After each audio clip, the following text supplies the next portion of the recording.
CSIR net life science दिसंबर 2023 पूरा हुआ। अब पूरा होने के बाद आप शांति से बैठे हो। आप इस वक्त इंटरनेट खंगाल रहे हो कि कोई आपको पेपर एनालिसिस करके दे दे, कोई आपको ये बता दे कि भाई क्या मामला है, हमारे लिए हमारा क्या होने वाला है, क्या नहीं होने वाला है। और ये जो वीडियो का टाइटल है डीमोटिवेशन, वो इसीलिए रखा गया है।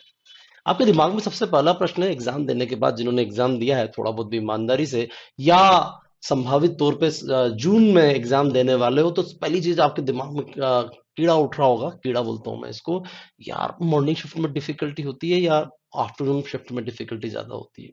तरह तरह के लोग ज्ञान दे रहे हैं आपको कि आफ्टरनून शिफ्ट डिफिकल्ट है, कुछ लोग कह रहे हैं नहीं मॉर्निंग शिफ्ट डिफिकल्ट है।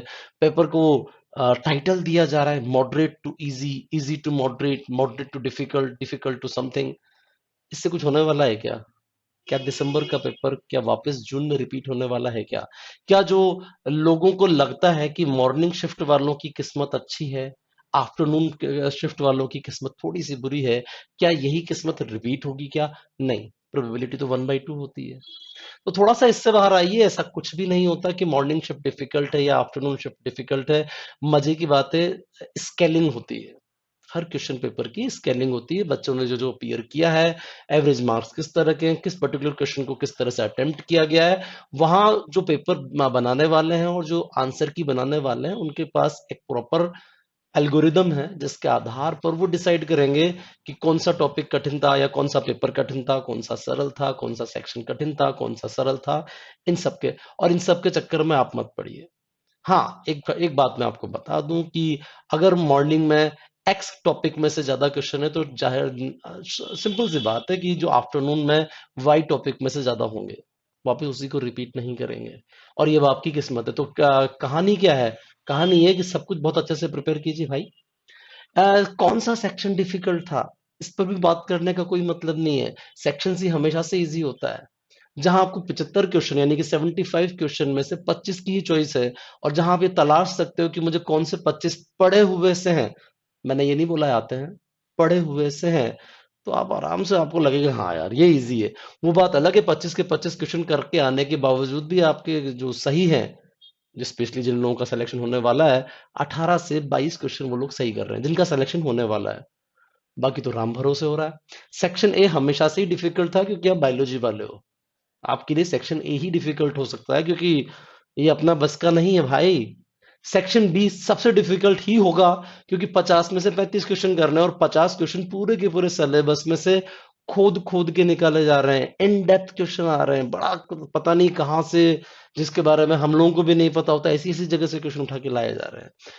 थोड़ा सा प्रैक्टिकल बात है भाई, प्रैक्टिकल बात कि बी ही डिफिकल्ट हो सकता है, सी आसान ही होगा और ए सबसे डिफिकल्ट होगा। यूजुअली लोगों से तो अटेम्प्ट भी नहीं होता अगर स्पेसिफिकली एप्टीट्यूड की तैयारी नहीं की है तो। डिमोटिवेटिंग है। चलिए खैर कोई बात नहीं। सिलेबस के बारे में आप लोग बहुत अच्छे से क्लियर है। 13 यूनिट का सिलेबस है। 13 यूनिट के सिलेबस को अगर डिवाइड किया जाए तो 10 पार्ट्स में मैं यूजुअली डिवाइड करता हूं। उस 10 में आधा हिस्सा हम बोलते हैं क्लासिकल बायोलॉजी और आधा हिस्सा हम बोलते हैं मॉडर्न बायोलॉजी। लेकिन आजकल मजे की बात है, सभी कुछ मॉडर्न बायोलॉजी है। क्या है मामला मॉडर्न बायोलॉजी का कि भाई सेल बायोलॉजी, मॉल बायोलॉजी और बायोकेमिस्ट्री और इम्यूनोलॉजी, माइक्रोबायोलॉजी, थोड़ा बहुत अगर आप चाहें तो कुछ डेवलपमेंटल बायोलॉजी को भी इसमें से घुसा दें, या अप्लाइड बायोलॉजी जिसको आप पीछे की तरफ बोलते हैं टूल एंड टेक्निक। ये सब कुछ आपकी मॉडर्न बायोलॉजी। क्लासिकल बायोलॉजी में classical genetics, ecology, evolution, plant science, animal science. ये हमने पांच पांच के दो हिस्से कर लिए। अब इसमें बैलेंस को आपको खुद को देखना होता है। सच तो ये है। क्या है मामला पूरा का पूरा? सबसे पहले तो आप ये देखेंगे कि आपके दिमाग में तीन शब्द बिल्कुल क्लियर हैं सभी के, कि कंसेप्चुअल क्वेश्चन आएंगे, फैक्चुअल क्वेश्चन आएंगे या न्यूमेरिकल आएंगे। प्लीज एक और चीज से बाहर आइए। कंसेप्चुअल कुछ नहीं होता इस दुनिया में, न्यूमेरिकल कुछ नहीं होता इस दुनिया में, और ओनली फैक्चुअल भी कुछ नहीं होता इस दुनिया में। बायोलॉजी इन तीनों चीजों से मिलकर बनी है। आप ऐसा कभी नहीं कर सकते कि आपको डेफिनेशंस पता नहीं है और आप कंसेप्चुअल क्वेश्चन सॉल्व करने लग जाएं। आपको बेसिक ओपेरॉन क्या होता है ये नहीं पता और आप ओपेरॉन की डेफिनेशन, ओपेरॉन के जो कंसेप्चुअल क्वेश्चन है वो सॉल्व करने लग जाएं। ऐसा कभी नहीं हो सकता कि आपको न्यूमेरिकल सॉल्व करने से पहले उस पर्टिकुलर चीज की थ्योरी पता ना हो और आप सोचें आप न्यूमेरिकल सीधे सॉल्व कर लेंगे। जैसे कि मैं आपसे कहूं कि आप पॉपुलेशन जेनेटिक्स के न्यूमेरिकल सॉल्व कीजिए बिना पॉपुलेशन के बेसिक कंसेप्ट्स क्लियर किए। लेकिन कंसेप्ट्स क्लियर करने के पहले आपको उनकी डेफिनेशंस यानी कि फैक्ट्स याद होने चाहिए। तीनों चीजें ऑर्डर में चलती है और इसी ऑर्डर में चलती है जिस ऑर्डर में मैंने यहाँ पर लिखा हुआ है। इस भूल भुलैया से या वो जो तथाकथित गुरु लोग आपको मोटिवेट कर देते हैं, कंसेप्चुअल चीजें करना चाहिए। Life science is about concept, और कंसेप्ट कंसेप्ट ऐसा अजीबोगरीब शब्द क्रिएट हो जाता है कि आपको वो जो तथाकथित भारी भरकम चीजें होती है आपको वो भी कंसेप्ट नजर आने लग जाते हैं। इतना डिटेल या इतनी ज्यादा डराने वाली कोई बात नहीं है, यकीन मानिए। अननेसेसरी मोटिवेट मत होइए, न्यूमेरिकल कर लिए मैंने, मत कीजिए, न्यूमेरिकल नहीं आते तो आपसे नहीं होता, मत कीजिए, कोई प्रॉब्लम नहीं है। हम छोटी छोटी चीजों को तैयार करके भी एक एग्जाम को निकाल सकते हैं, यकीन मानिए इस चीज का। कितनी यूनिट्स मुझे तैयार करनी है? अब अगर मैं वापस से ये बात कह लूं कि कितनी यूनिट्स तैयार करनी है और आपने 4 से 5 यूनिट तैयार की और आपकी शिफ्ट थी मॉर्निंग वाली, उस 4 से 5 में से इतना कुछ नहीं आया जितना वो 8वें 9वें नंबर की यूनिट में से आया। या उल्टा कर लेते हैं, मैंने 8 यूनिट तैयार की थी और मैंने इतना कुछ किया था लेकिन उसमें से तो कुछ आया ही नहीं, और उस दिन मेरा मूड खराब था, सबसे ज्यादा कठिन क्वेश्चन ही उसमें से आ गए। जरा लॉजिकल एक बात सोचिए कि अगर आपने 10 से 11 यूनिट तैयार की है तो एक हिस्सा तो जाहिर सी बात है डिफिकल्ट होगा ही होगा और कोई एक हिस्सा इजी होगा ही होगा। आपकी किस्मत इतनी बुरी नहीं हो सकती, यकीन मानिए आपकी किस्मत इतनी बुरी नहीं हो सकती। तो ये जो छोटी सी बात है कि अगर आपने 4 या 5 यूनिट तैयार की तो जाहिर सी बात है आप रिस्क फैक्टर अपने लिए बढ़ा रहे हो, आप स्क्वीज डाउन कर रहे हो अपनी पूरी नॉलेज को और अपने पूरे अटेम्प्ट्स को। आपकी किस्मत है ये उस 4 या 5 में से डिफिकल्ट आ रहे हैं या इजी आ रहे हैं। दूसरी अजीब अजीबोगरीब बात, आप कितना भी कोई पर्टिकुलर यूनिट तैयार कर लीजिए, आप 100% करेक्ट उसमें से कर ही नहीं सकते। मैं इसको अगेन डिमोटिवेशन कहूंगा, क्योंकि ये एक इम्प्रैक्टिकल बात है। मैं आपको एक टॉपिक पढ़ाऊं, मैं ही आपको एक टॉपिक पढ़ाऊं, उसमें से 50 क्वेश्चन दूं क्या, और मैं कहूं कि भाई मैंने आपको पढ़ाया 50 के 50 सही होंगे, नहीं पॉसिबल है। 50 में हो सकता है 45 सही हो आपके, 5 क्वेश्चन उस दिन भी ना आ रहे हो आप। इसमें पढ़ाने वाले का दोष नहीं है, पढ़ने वाले का भी दोष नहीं है, ये मैटर ऑफ टाइम होता है कि उस वक्त आपका मूड कैसा है और आप किस टेम्परामेंट के साथ बैठे हैं। हो सकता है एक पर्टिकुलर टाइम पर आपको एक आसान से आसान चीज भी बहुत ज्यादा डिफिकल्ट लग रही हो, आपकी वो जो चॉइसेस आ रही हैं, A B is correct, B C is correct, उसमें आपका दिमाग क्लिक ना कर रहा हो। थोड़ा सा रियलिस्टिक बनिए इस चीज में, बहुत ज्यादा इन चीजों के फेर में मत पड़िए कि मैंने सेलेक्टेड 5 यूनिट तैयार कर लिए। बेसिकली ये ऐसा वो लोग करते हैं जिनको पढ़ाना नहीं आता कि भैया 9वें 10वें नंबर की यूनिट भी पढ़ाई जा सकती है या उस बच्चे के दिमाग में इनकलकेट की जा सकती है, घुसाई जा सकती है। उनकी क्षमताएं कम है इसलिए वो आपसे कह रहे हैं कि 4 से 5 यूनिट तैयार कर लो, बात जमती नहीं है। फिर एक बड़ा गजब का प्रश्न आता है कि सर इन तीन में से कौन सी यूनिट छोड़ दें, डेवलपमेंटल बायोलॉजी, अप्लाइड बायोलॉजी या diversity of the life forms. यार ये भी बड़ा अजीबोगरीब प्रश्न है।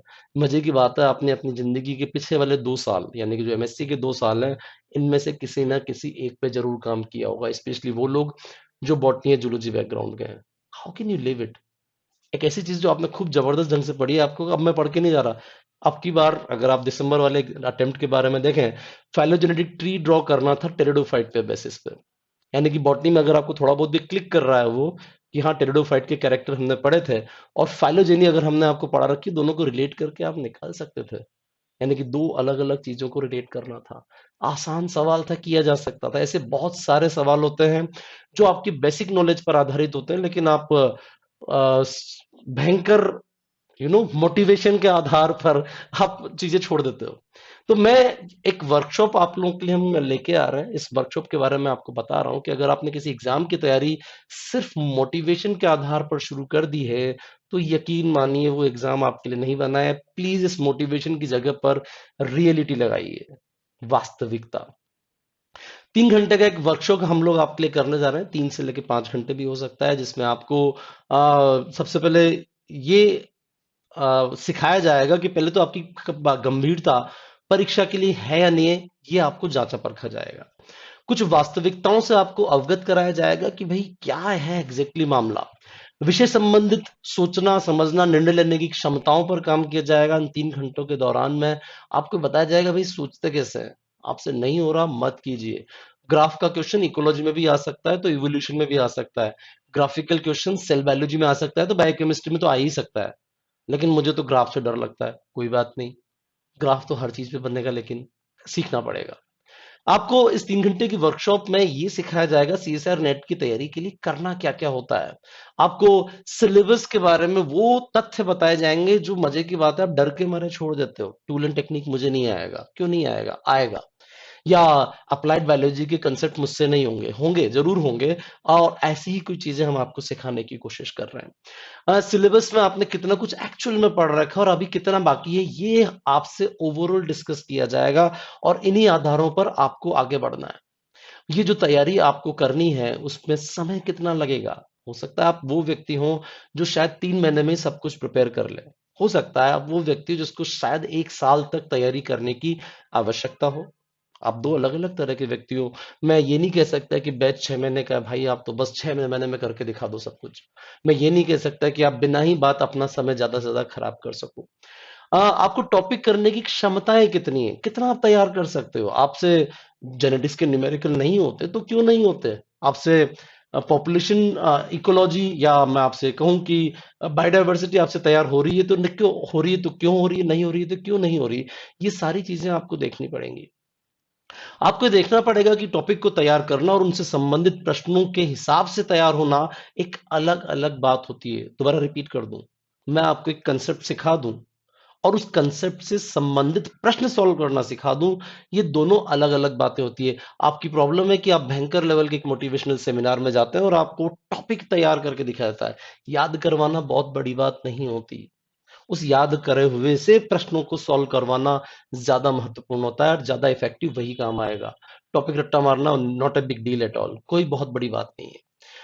आपको कोचिंग करनी है तो आप किस तरह से पढ़ना चाहेंगे? आप 3 से 4 घंटे नोट्स बनाना चाहते हैं, आप 3 से 4 घंटे बोर्ड पर मैप नोट्स के माध्यम से कंसेप्चुअल तरीके से पढ़ना चाहते हैं या आप प्रश्नों को कैसे फ्रेम किया जाता है, रिसर्च बेस्ड क्वेश्चन कैसे तैयार किए जाते हैं, इन चीज़ों पर डिस्कशन करना चाहते हैं या आप 1 हफ्ते में 1 या 2 बार टेस्ट देना चाहते हैं, इस वर्कशॉप में ये भी डिस्कस किया जाएगा।